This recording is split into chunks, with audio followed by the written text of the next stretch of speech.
about the lumber industry. I know a lot of you like the lumber updates and what's going on within the lumber industry, giving you a good insight to what is going on with the rest of the economy. And by following that lumber industry, you can also make good decisions on what it is that you need to do as far as starting those projects or postponing those projects going into the future.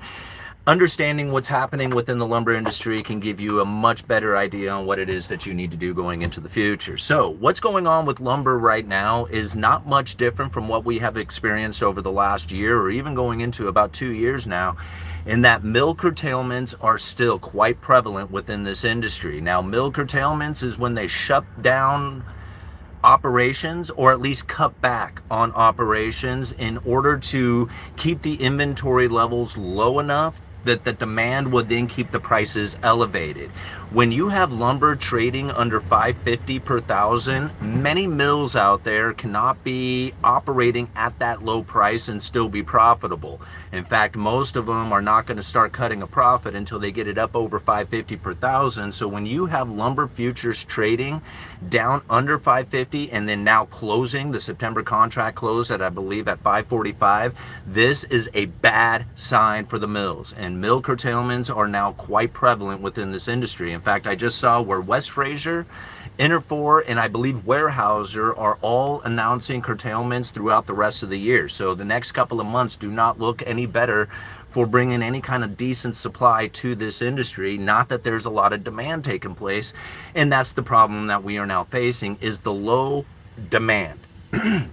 When you have builders who are sitting on records amount of inventory, new constructed inventory that is not selling, then most likely you are not going to see an uptick in demand for new construction materials, that being lumber, as a good indicator of when the builders are actually demanding this stuff. You're not seeing that happen right now.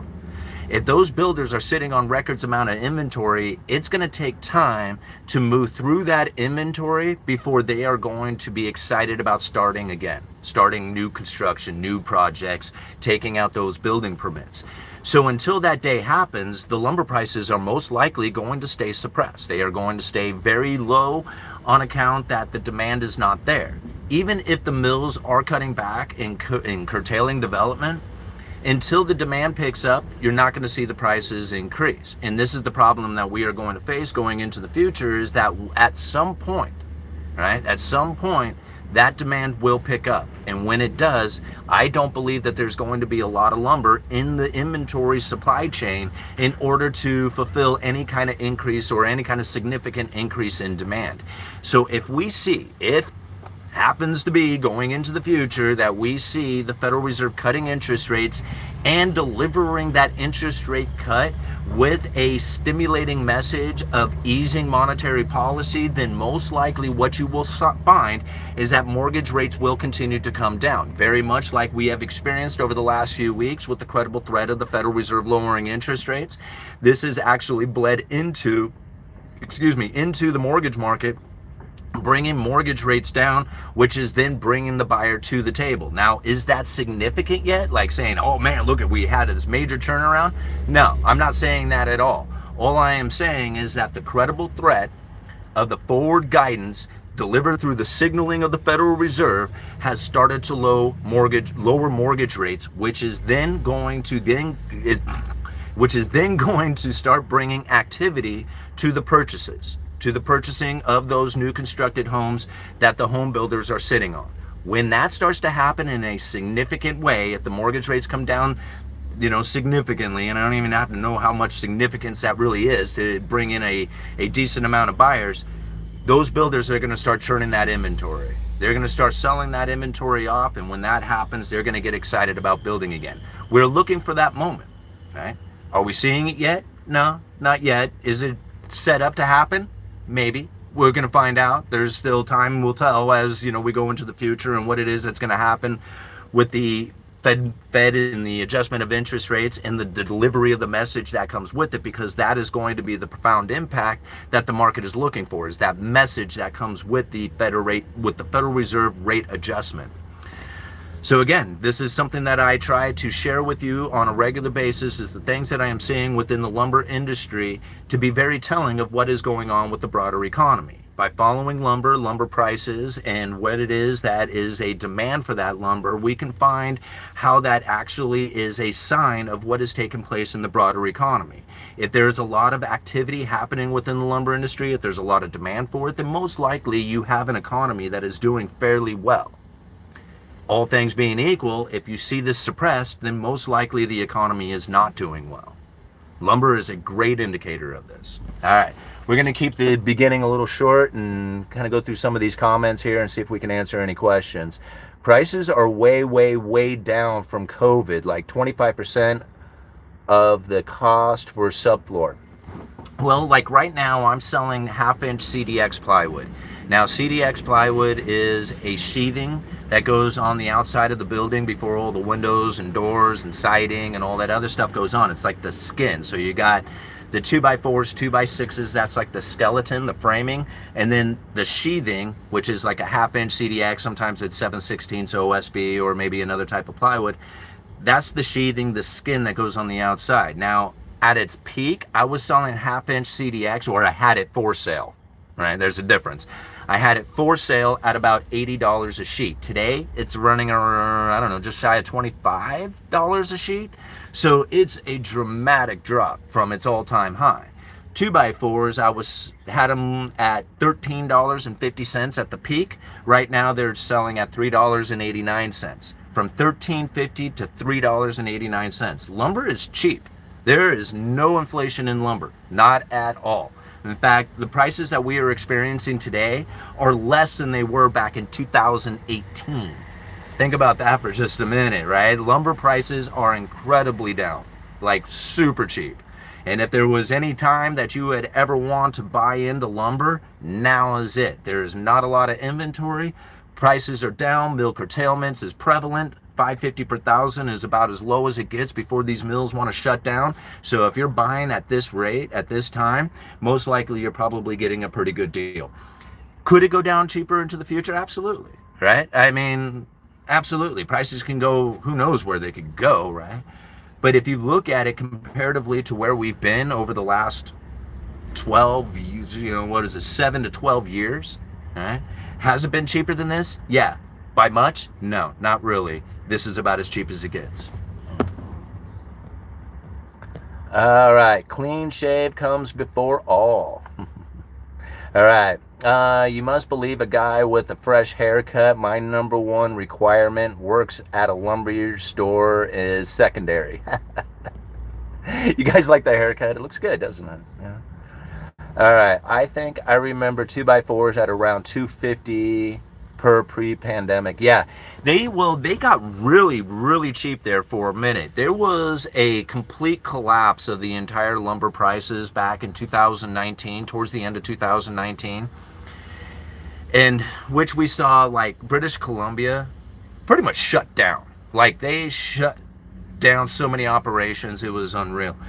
The stories that I was reading about the mill curtailments and shutdowns and like just the devastating effects that were happening in 2019 were just overwhelming. Like every single time I was going and doing research on it, I was reading about these horrible stories about these families who are like generations of family business that was essentially just wiped out in a matter of a few months from like places that were buried deep up in the British Columbia area. Like that's all they know is forestry industry. Like that's it, and so when that shut down, it was like quite devastating. And again, that was in 2019, right before COVID. Right? So when COVID kicked in and they were like, oh man, mill curtailments, mill shutdowns, it was COVID that did it. And I'm like, no, it wasn't. It was like 2019 had so many videos that I had done talking about mill shutdowns and curtailments and inventory depletion that the people who were blaming it on COVID were absolutely lost on the whole idea of what was happening. That's why most people missed it. That's why when lumber ran up to $1,700 per thousand and everybody was saying, this is the money printer, this is manipulation, this is all like, done on purpose. And I said, nah, it's not. Lumber is going to go back down to its normal price and nobody's going to be able to explain it but me. here we are, right? And so I'm like literally the only one who was able to explain it day by day what was happening within the lumber industry, so that I could give you the good information from the boots on the ground perspective, so that you can make those good decisions for yourself. And man, did I not have tons of people, all the way from people who are contractors to homeowners, all the way up to hedge funds and investors coming to me saying, dude, thank you so much for putting out these videos, giving your perspective and your insights from what it is that you are seeing from the location that you are at. I know I get it.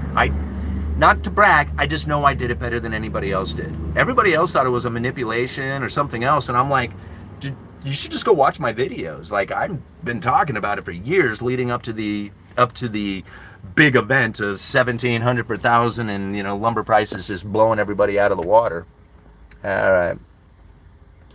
I need that tattoo. What are you guys talking about? All right. Is there an off season for lumber? I tend to buy then for overstocked inventory, afternoons all. Deja vu. I mean, I would think that most of the time that if there was going to be an off season, it would be in the middle of winter, right?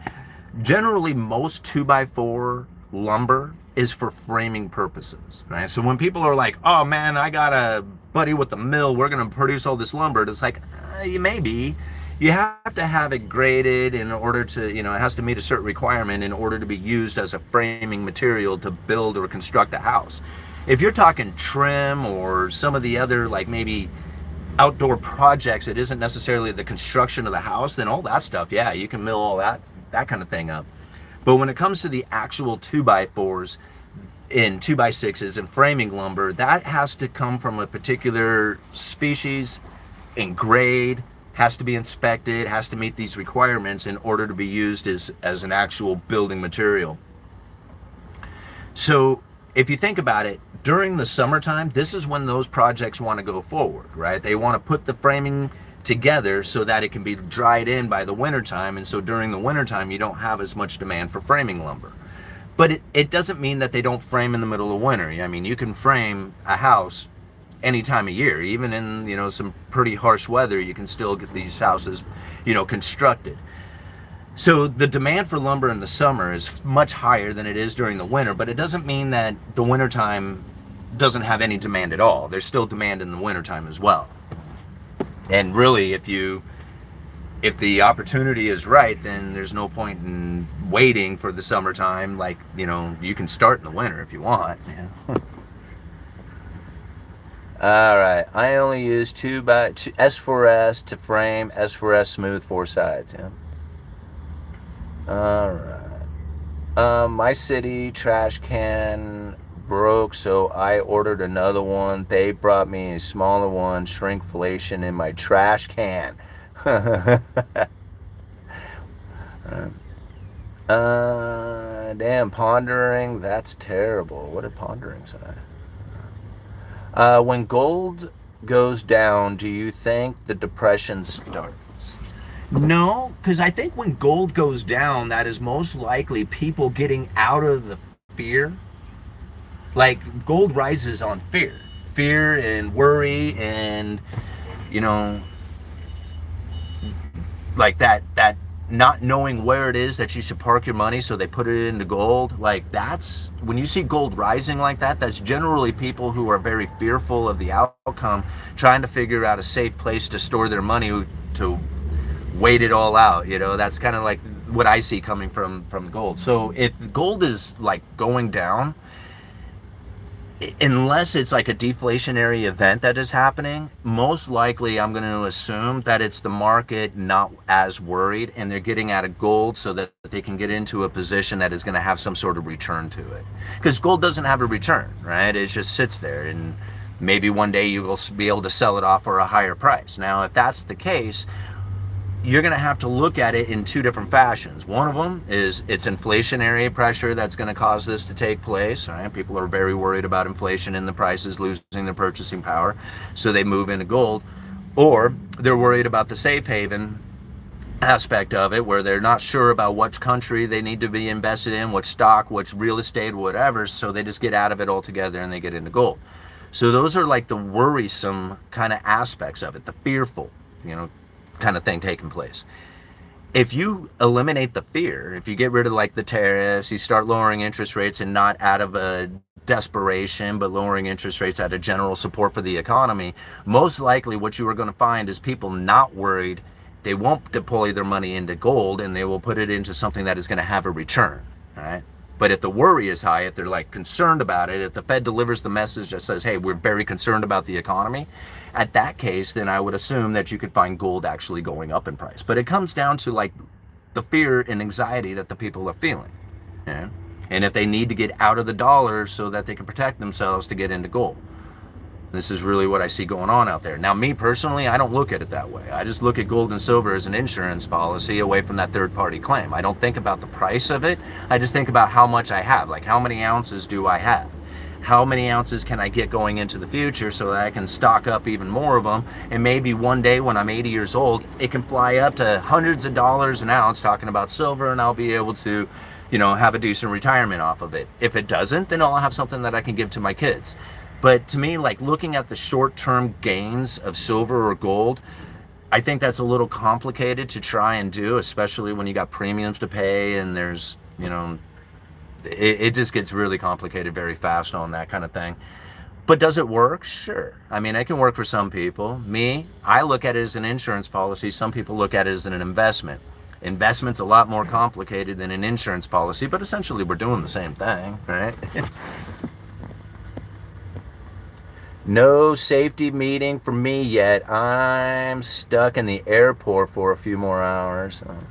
People say we've been in depression for 2 years. Is that just for the bottom 80%? I mean, well, you have to think, like, this country has gone through, I don't know, what, like 12 depressions, 13 depressions or something, countless amounts of recessions. And you think about it, like, the last time we had a major recession, what was it that everybody was complaining about? All right, losing their jobs and bailing out corporations. That was like the major problem that most people end up facing. Right? If you don't lose your job and you get the income coming in, was it that painful of an experience for you? I mean, you look around, you're like, oh man, this is really hard times in the economy, but I still collect my paycheck, pay my bills, and eat my food. Right? So is it really that bad for you? Like, you can say it's bad. You can say, oh, well, I had all these investment opportunities that I'm missing out on, or my paycheck is not going as far. But if you have a job, right, it's probably not that painful of an experience for you. It's more frustrating. But if you had completely lost your job, that's a painful experience. Okay? If you had assets that were completely collapsing and you're going bankrupt and you're watching your retirement fund disappearing, that would be painful experience. Are we seeing that? Like, are you finding people who are walking around going, oh man, my retirement is just completely devastated and is gone? No, they're all talking about how awesome it is and how the stock market is hitting all-time highs. That doesn't sound like depressionary. That doesn't sound like a depression. Now, 80% of the people are experiencing pain. And they're like, no, man, like I can't get ahead. I can't seem to find an ability to get more at the end of the month than my paycheck can allow me to. It's like, this is a very devastating event for me to experience all this, right? 80% of the people are doing that. So now I think, is it a depression? Is it a recession? Well, yeah, probably for 80% of the people, but is it going to show up on paper for it? No, right? Because you don't have massive layoffs that are causing people to go and pull their hair out saying, man, how is it that I'm going to feed my family? You got unemployment that is still significantly low. Does the jobs pay the bills? Not really, right? Good jobs suck. So yeah, it's a recession, depression for those people, but you're not going to see it in the numbers. Right? You're not going to see it in the idea that they're bailing out corporations to make sure that the unemployment doesn't rise. That isn't taking place. So is it the recession, the depressions like we had been used to from the past? No, it doesn't look like that anymore. In fact, I don't see us really having those financial crises that would bring on the recessions like we had experienced from the past. See, when I heard Janet Yellen say that we will probably never face another financial crisis in our lifetime, I laughed so hard. I was like, oh, you're going to eat those words. As I got to thinking about it, it was like, you know what? She might be right. They might have figured out a way to continue on with the financing, with the loose monetary policies to benefit the top 20%, literally focusing in on them in order to prevent a financial crisis from actually taking place. They can just focus in on those people while everybody else suffers the consequence of it. I'm like, wow, did they actually figure that part out? Right? Like 80% of the people will suffer. But if they're not concerned about 80% of the people, whatever happens to you, you know, it's just like, oh well, right? 20% of the people is what they focus in on in order to keep the consuming going. In order to produce a consumer, they focus in on the top 20%. They're doing the majority of the consumption. So anything that they do, you're not involved. If you're in the 80%, if you're like, you know, the bottom 80% of the people, working class individual, they really don't have any intentions on doing anything for you. There's nothing they can do for you. You're on your own. Like literally on your own. Like you might be able to get a job, but that job ain't going to be enough, right? No matter what the job is, it's not going to be enough. There's no wages that are really out there to meet the capabilities of the American dream, which buying that house and making those payments, like the job doesn't have enough income to make the payment. It's unfortunate. We're no longer in the same situation what we were. You can see the economy operating. If you step yourself out of it, saying, I'm not involved, they're focused in on the richest people in this country because they're the ones who are participating in the consumption. When you look at it that way, it starts to clear up. People say, well, what are they going to do about all the poor people? Nothing. Nothing. You're going to suffer. They might give you some food. They might be able to subsidize some of your rents and your electricities and stuff like that, but they are going to do nothing for you. There's nothing they can do for you. Anything that they do for you will be completely superficial, because everything that they do is to try and increase aggregate demand through consumption, and the only people who are consuming are the top 20% of people. That's it. That's all there is to it. Right? It's sad. I wish it wasn't that way. I, wish and hope and dream and pray that someday somebody will be able to come in and say, hey man, I'm the elected official who's going to be able to change it all and make it all better by waving my magic wand, right? And man, I hope that day comes. I don't believe in it. I don't think it's going to, and I don't plan for it to be that way. What I plan for and what I'm thinking about is how it is that the inequality is going to grow ever increasing amount more due to the fact that there's going to be more debt issuance, more war, and that's going to be causing more separation. Like that is the path that we're headed down. How is it that I position myself to deal with that is really going to be unique to me. And that's why this channel is so adamant about trying to figure out how it is that you are going to own your own economy so you can figure out too how to deal with this situation we are now facing. Because there's nobody coming. Like, I hope people realize that there is literally nobody who can show up to make it better for you. No matter how much they say they are going to, all the policies and failed policies and the fixing of policies and all the other stuff, it's a joke. It's not going to work. I mean, it's just simply not going to work, because if you have ever increasing amounts of new money, you're going to have ever increasing amounts of separation between the rich and the poor. And this is the results of it. All right. So, yeah, that's the way it is. It's just the way it is. All right. I think we have to have it very good. Most have roof over their heads, job, phone, internet. I'm happy with the simple things. John, I couldn't agree with you more. Right? Cantillon describes wealth as food, conveniences, and pleasures of life. Food, conveniences, pleasures of life. If you have those things in your life, that is wealth. That is wealth. We are one of the most wealthiest countries in the entire world when you think about that. Food, conveniences, and pleasures of life. There's people in this world who are really poor. They are really devastated. They don't get to talk on cell phones. They don't get to drink beer. They don't have food cards. There's people in this world who are really poor, who are really living in poverty. This country is incredibly wealthy, and although there is people out there who are suffering, and I see it daily, they have an opportunity in this country unlike anybody else. And why they don't take advantage of it and why they suffer the consequences of it is probably because they had too easy of a life. Not realizing that pain is the excellence that you need to chase in order to acquire the pleasurable things like stability. You know?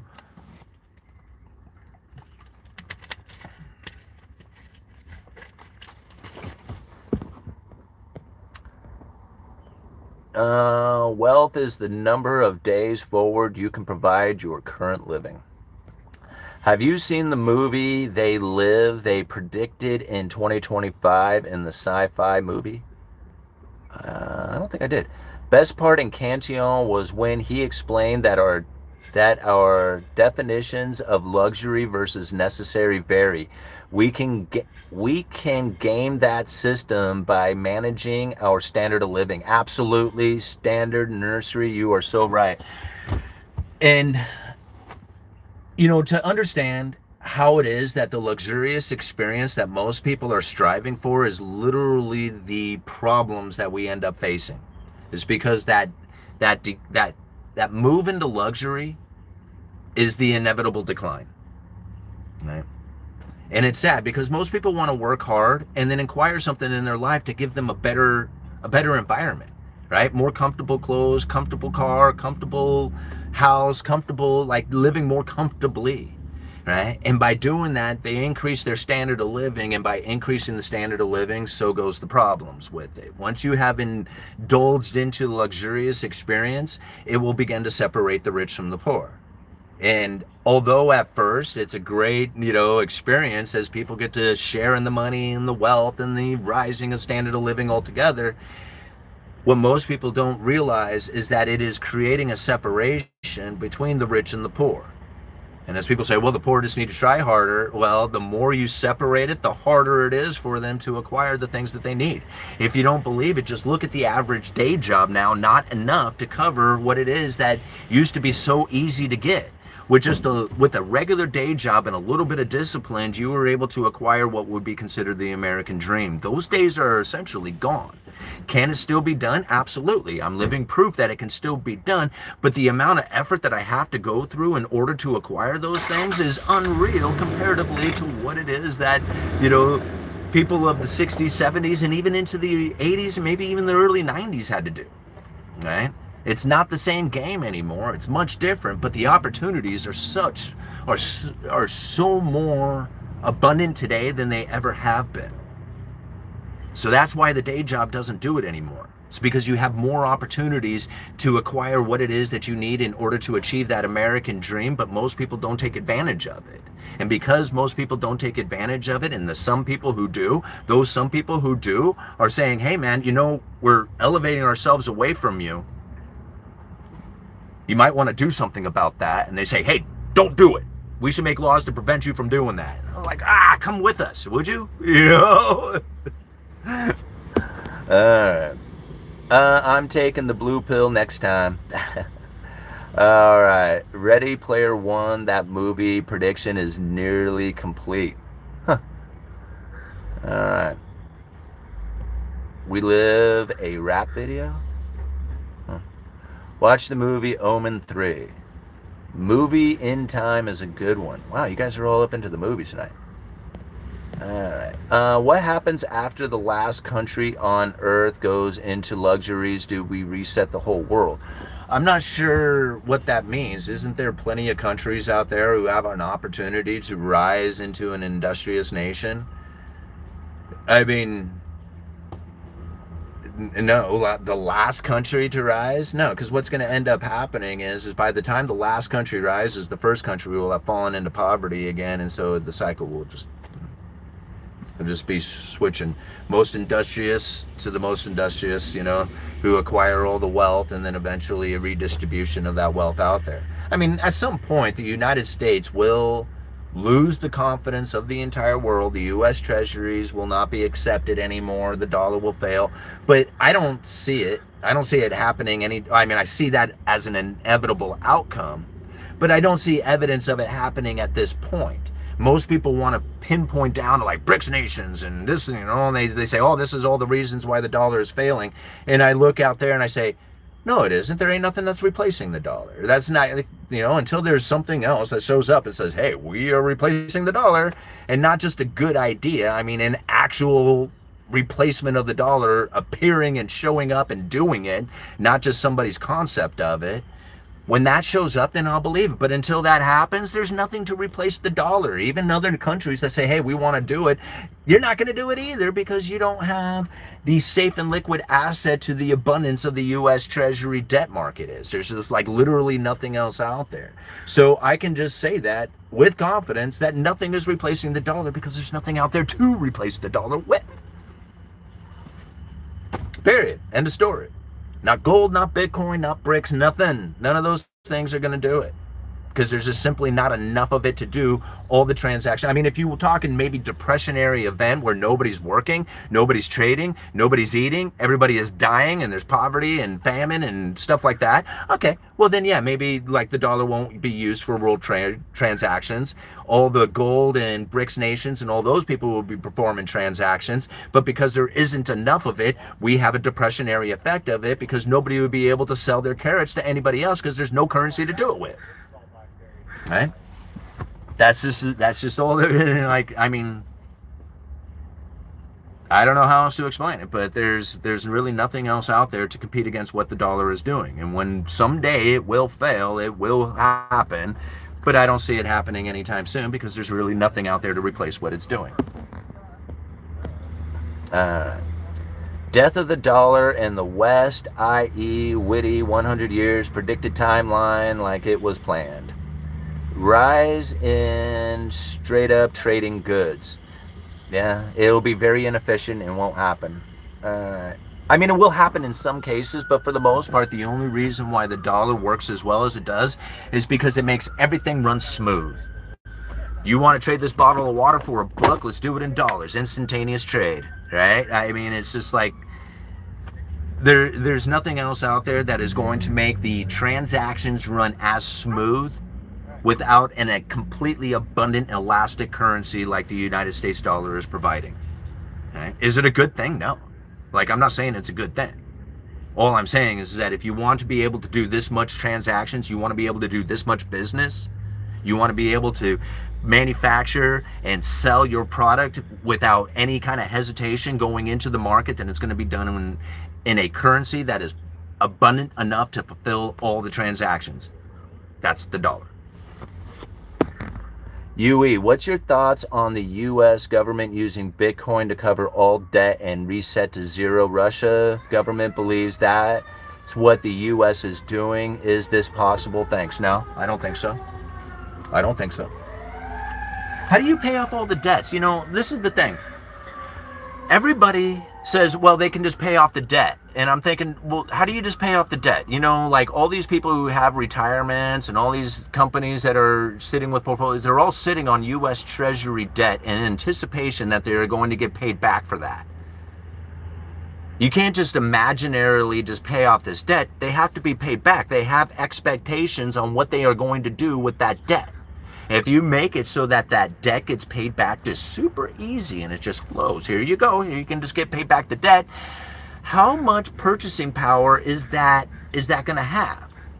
Like, if you can just pay it back willy-nilly, it's like, here you go, here's all the debt, it's all paid, there you go, everybody's paid back. What is the purchasing power of that debt payment? Like, I'm sitting on a bunch of U.S. treasuries, I'm retired, I have no other asset that I am using to fund my life, whether it's food or rent or power bills or whatever, and all of a sudden, there's all this ability to pay the debt. How much purchasing power will all this ability to pay the debt actually have? Probably none. So you get paid your pay back, but then you won't be able to buy anything with it. Is that a good thing? Does that sound like something that is going to benefit the people out there, the retired people, the people who are sitting on fixed incomes, all the people who have planned their retirement by buying into the U.S. treasuries, by having it as a safe and liquid asset for the entire world to use for currency? Does that sound like it's a good deal to just wipe out the debt? All of a sudden, these U.S. treasuries aren't paying anything. They're not paying any kind of purchasing power return to it. Does that sound like a good thing? I'm just saying, being out of debt sounds great.